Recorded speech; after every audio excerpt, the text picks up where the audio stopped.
The story of the prodigal son Jesus once told this parable. A certain man had two sons. One day the younger son said to his father, "Father, give me my share of the inheritance now."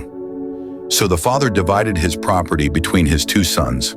Not long after, the younger son gathered everything he had and traveled to a faraway country. There he wasted all his wealth on wild living. After he had spent everything, a severe famine swept through that land, and he began to be in great need. In desperation, he found work feeding pigs in the fields. He was so hungry that he wished he could eat the food the pigs were eating, but no one gave him anything. At last he came to his senses. He thought, "How many of my father's servants have more than enough food, and here I am starving?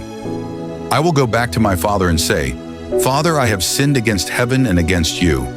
I am no longer worthy to be called your son. Please take me as one of your servants.'" So he got up and began the journey home. While he was still a long way off, his father saw him coming. Filled with compassion, the father ran to his son, embraced him, and kissed him. The son began to say, "Father, I have sinned against heaven and against you. I am no longer worthy to be called your son." But before he could finish, the father called to his servants, "Quick, bring the best robe and put it on him. Put a ring on his finger and sandals on his feet. Prepare the fattened calf and let us feast and celebrate. For this son of mine was dead and is alive again. He was lost and is found." So they began to celebrate. Meanwhile, the older son was in the field. When he came near the house and heard music and dancing, he asked a servant what was happening. The servant replied, "Your brother has come home, and your father has killed the fattened calf because he has him back safe and sound." The older son became angry and refused to go in.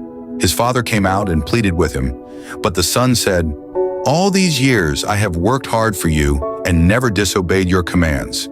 Yet you never gave me even a young goat so I could celebrate with my friends. But when this son of yours returns, after wasting your wealth on wild living, you kill the fattened calf for him." The father answered, "My son, you are always with me, and everything I have is yours. But we had to celebrate and be glad, because this brother of yours was dead and is alive again. He was lost and is found."